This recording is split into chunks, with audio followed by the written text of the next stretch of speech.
Welcome students. This is Sanskrit class. Chapter 5 Subhasit Vaibhav means glory of good sayings.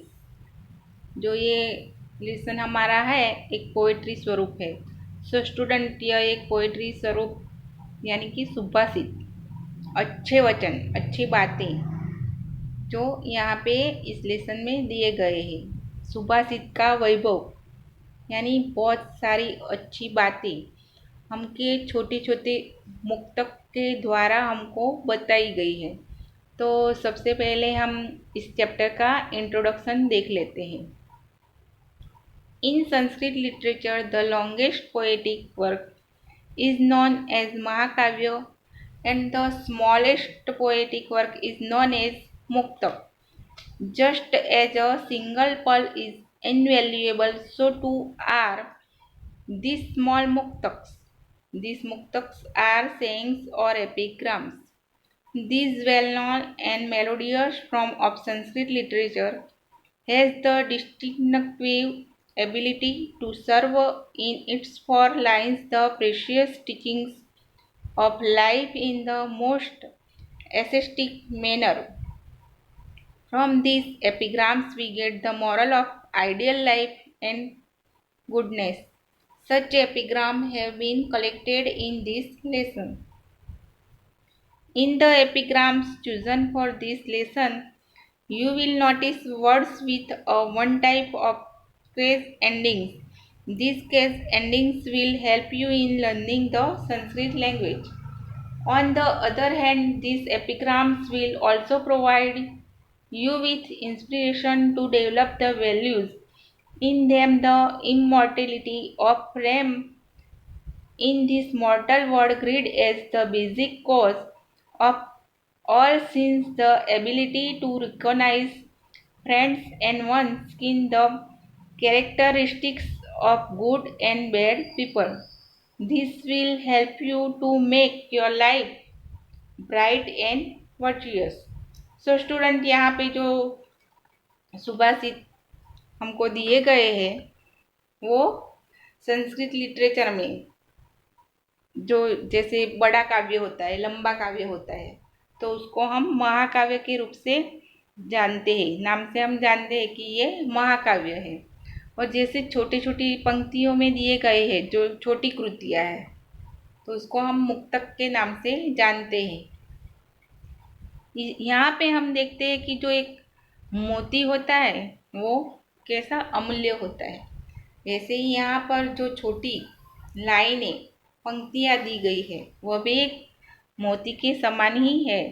जैसे हमारी life में अमूल्य संस्कृत साहित्य में सुप्रसिद्ध और मधुर 4 पंक्तियाँ जो दी गई है वो हमारे जीवन के उपदेश को यहाँ पर प्रस्तुत करता है। इसमें जो मुक्तक दिए गए हैं हमारे जीवन को अच्छा बनाता है और हमारे जीवन को बेहतर करने के लिए कुछ अच्छा मोरल हमें सिखाता है। इसमें हमें एपिग्राम के साथ संस्कृत साहित्य सीखने में हमको हेल्प करता है।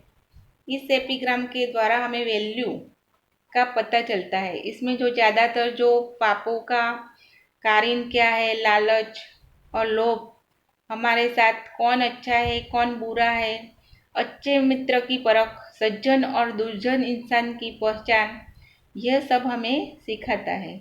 यहाँ पे जो सुभाषित है वह जो पाठक है उसके व्यक्तित्व को उज्जवल और सच्चरित्र युक्त बनाने के लिए अच्छी प्रेरणा देते हैं। सो स्टूडेंट अब चैप्टर की हम शुरुआत करते हैं। सो सभी स्टूडेंट ध्यान देंगे। सो स्टूडेंट यहाँ पे हमारा सबसे पहला जो श्लोक है वर्षिस मुक्तक छोटा सा 2 पंक्तियों का वो हम देखते हैं। तो सभी स्टूडेंट ध्यान देंगे। माधुर्यमक्षर व्यक्ति पदच्छेदस्तु सुस्वर धैर्य लय समर्थ च श्रृणते पाठका पुनः।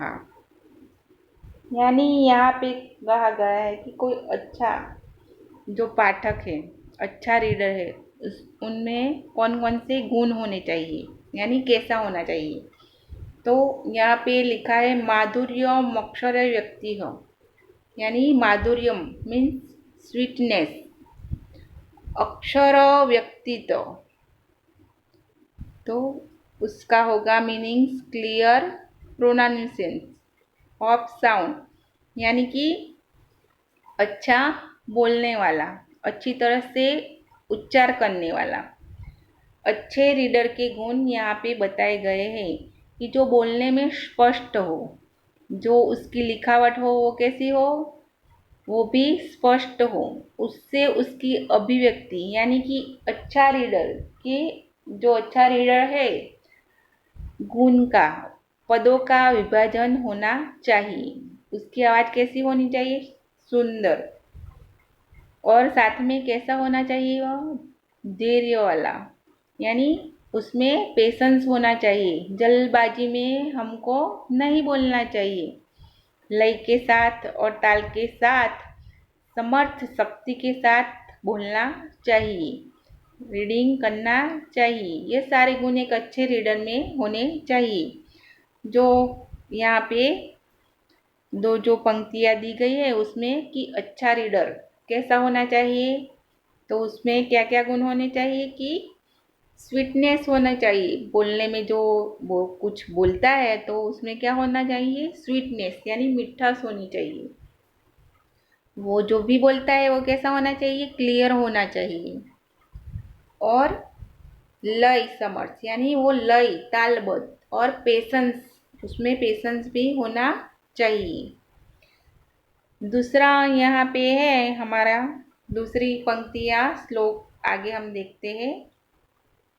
चलम वित्तम चलम चित्तम चले जीवित यौवने चलाचलमिंदम सर्वे कीर्तिरेव ही जीवती, यानी यहाँ इसमें कहा गया है दूसरे श्लोक में हमको बताया गया है कि धन पैसा जो होता है, लक्ष्मी कहते हैं ना, लक्ष्मी चंचल होती है, वैसे ही धन कैसा होता है, चंचल, जितना भी हमारे पास आएगा वो वापिस चला ही जाता है, उसके रास्ते वो ढूंढ ही लेता है, कहीं ना कहीं वो चला जाता है, कैसे भी खर्च हो जाते हैं, यानी पैसा जो होता है वो चंचल होता है। वैसे हमारा मन भी चंचल होता है, जिससे हमारा जो मन होता है कभी यहाँ पे कभी वहाँ पे ऐसे विचार करते रहता है। वैसे हमारा जो जीवन है और जो युवानी है वह भी चंचल है, एक ना एक दिन उसको जाना है, जैसे जो बच्चा है वो युवान होगा और युवान जो होगा वो बूढ़ा हो जाएगा, ऐसे हमारा जीवन भी जैसे शुरुआत है तो उसका अंत भी निश्चित है, वैसे ही ये सारी चीज़ें आती जाती रहती है। जिसके पास कीर्ति है वही मान सम्मान, उसका ही मान सम्मान है, वही इंसान यहाँ पे जीवित है, यानी कि जो अच्छे कार्य करता है, जिसके पास कीर्ति है वही यहाँ पे मान सम्मान पाता है और वही इंसान यहाँ पे जीवित है, यानी जो और सारी बातें हैं वो सब तुच्छ है, जो यहाँ पे हमको बताया गया है। तीसरा वर्षिस है, आगे हम देखेंगे। मक्षिकाः व्रणम् इच्छन्ति धनम् इच्छन्ति पार्थिवाः नीचाः कलहम् इच्छन्ति शांतिम् इच्छन्ति साधवः। तीसरा जो श्लोक है यहाँ पे हमको कहा गया है कि मधुमक्खी, मधुमक्खी आपने देखी ही होगी, जो मधुमक्खी होती है वो डंक मारती है, क्या करती है, काटती है, जख्म देने की इच्छा रखती है, अगर आप छू लो या वो आप पे बैठ जाए तो कुछ क्या वो क्या करेगी, आपको काट लेगी, जख्म देने की इच्छा रखती है, यानी कि वो डंक देगी ही आपको। वैसे ही जो राजा है वो क्या, उसकी क्या कामना होती है, पैसे की इच्छा रखता है कि उसके पास पैसा हो, धन हो, दौलत हो। वैसे जो बैड पर्सन होते हैं वह क्या, कलह की इच्छा रखते हैं, यानी कि लड़ाई की इच्छा रखते हैं, किसी भी व्यक्ति के साथ कभी ना कभी लड़ाई करता रहता है जो बैड पर्सन होता है। और जो गुड पर्सन यानी अच्छा इंसान होता है, सज्जन व्यक्ति, वो हमेशा शांति की इच्छा रखता है कि वो किसी से भी लड़ाई झगड़ा नहीं करता, वो बिल्कुल शांत ही रहता है और शांति की इच्छा ही रखता है। तो हमारा ये जो तीसरा श्लोक है इसमें ये हमको बताया गया है।